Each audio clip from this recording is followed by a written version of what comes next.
Hello everyone, welcome back. We're going to be looking at some art today. I'm working on a possible cover art for my next graphic novel, and I'm doodling around with the faces that I want to have appear on the cover. I did some composition last time, and today I'm just going to work on some character art.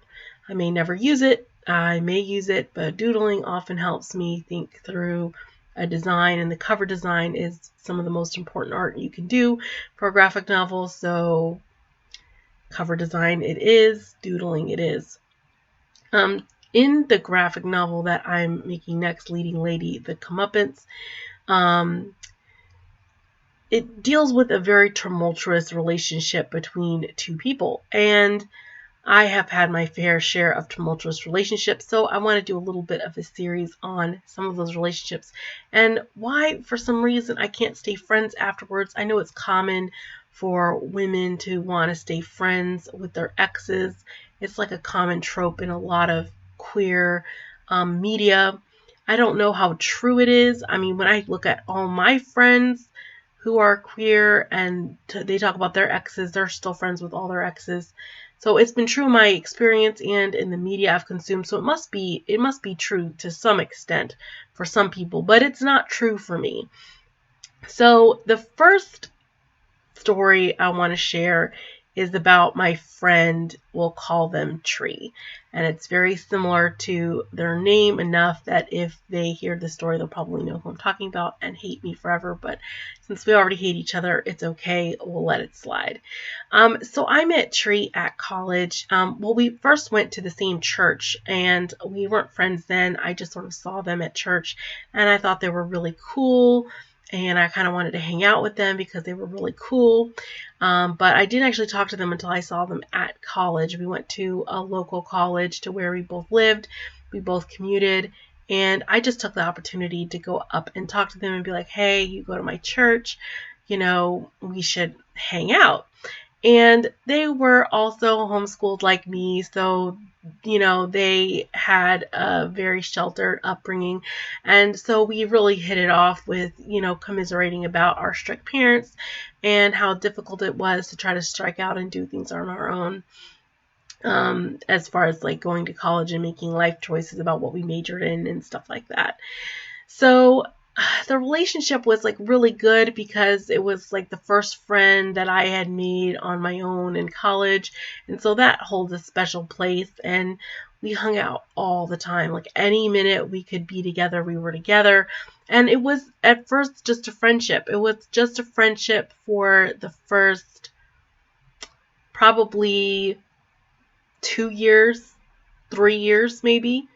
But the friendship was rocky, and it got really rocky towards the end.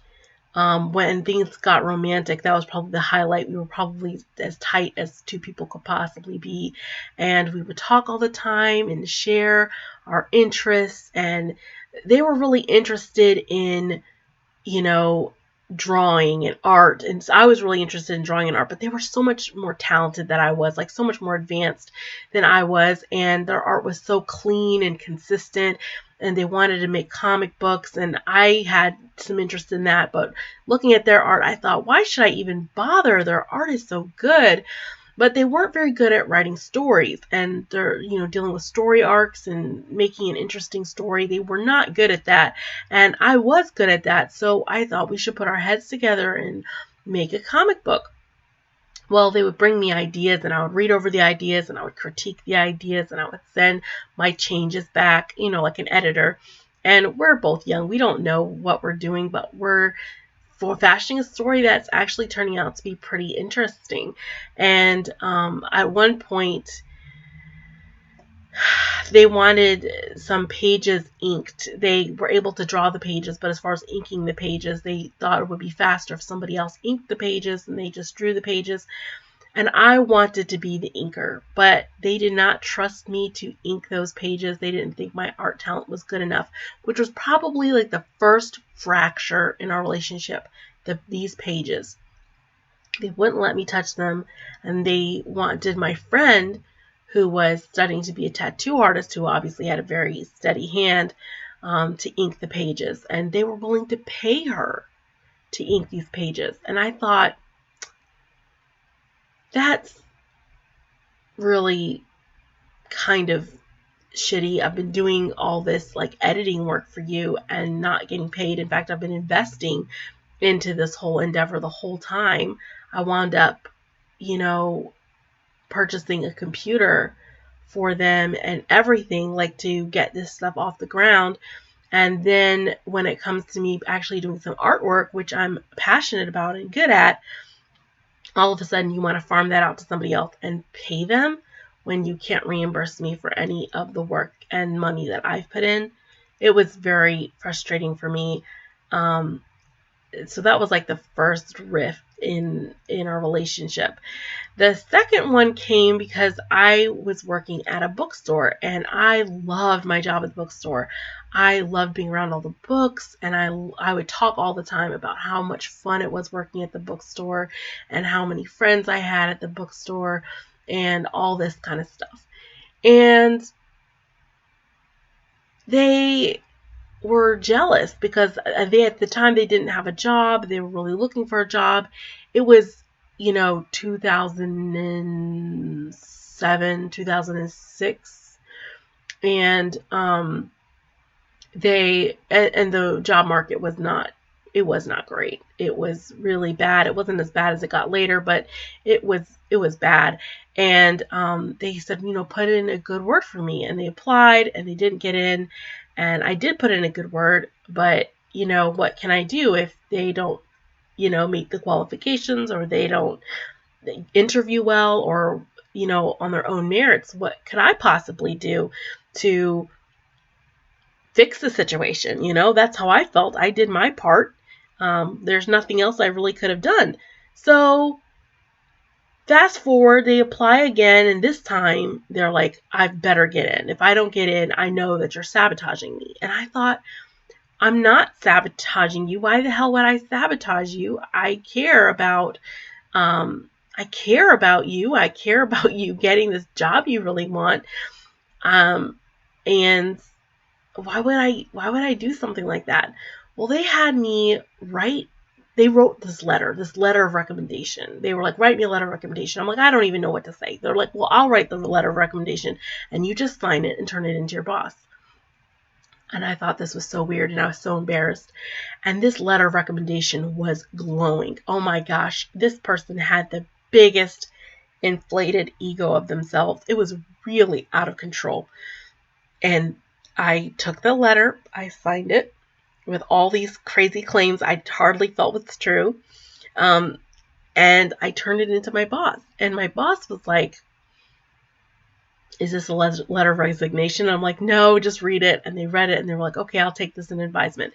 They had the interview and Tree didn't get the job. And they were furious. They said that I had never turned the letter in, that if I had turned the letter in, they were obviously going to get the job. And I was like, I totally did. I turned the letter in. And I think somehow they could confirm this because they went to the boss and they asked about the letter, and she confirmed that she did receive it. After that, their attitude changed to me. Like, they were so angry, but once they found out that I had in fact turned the letter in, they were like, oh, it was just a test to see if you were like really my friend or if you were sabotaging me. And I was livid. I could not believe that I was being tested and we're supposed to be friends. This is uncalled for. That was the second big rift because I don't feel like, it was fair, with this big rift. And we had been in a relationship during this time, and it was very on and off again, and it was just causing more problems. And I decided to call off the romantic relationship, but stay friends. That's what I wanted. And they were like, yeah, we're good with that. Well, I started dating other people, and they did not like that. They would do things that were really creepy and stalkery and just things that made me feel very uncomfortable, and they would want all these details about my dates, and I'm like, that's not really any of your business.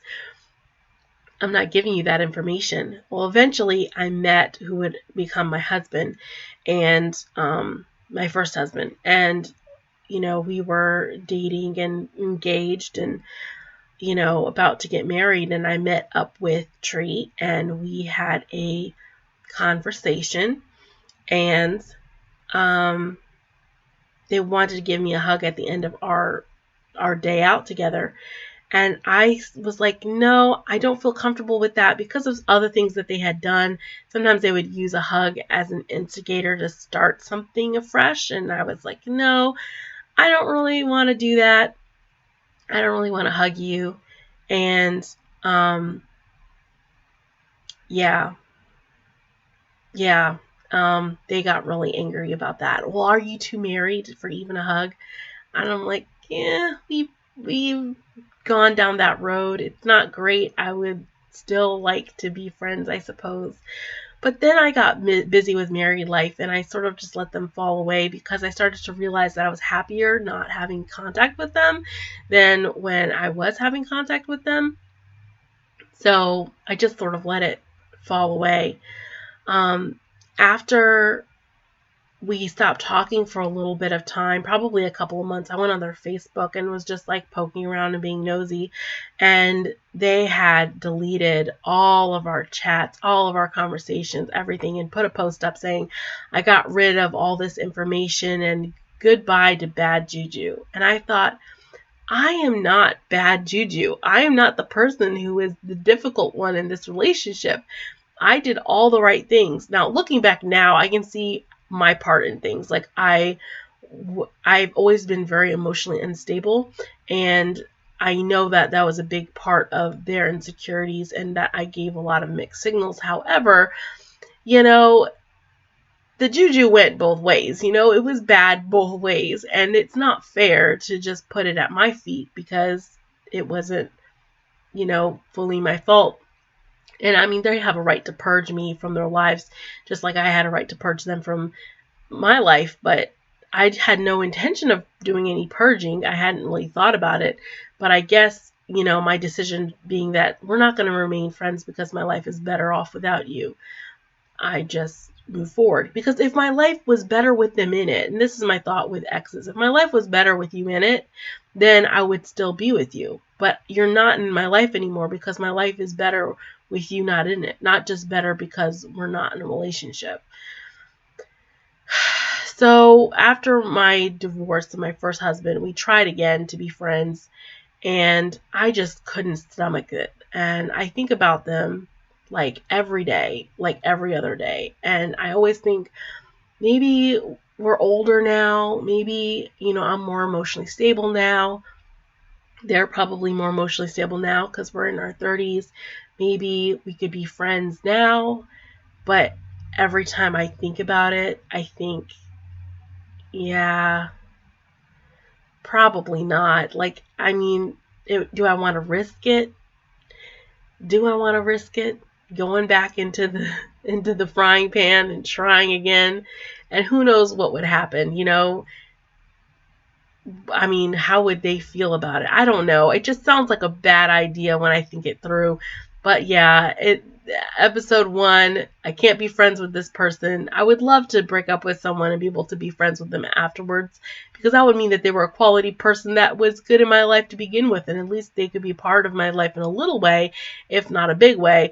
But that's just not been my experience, as you will see. If you want more details, if things were unclear, let me know, and I will be happy to go in more detail. But this is an overview. Thank you for watching. I hope you have a great rest of your day.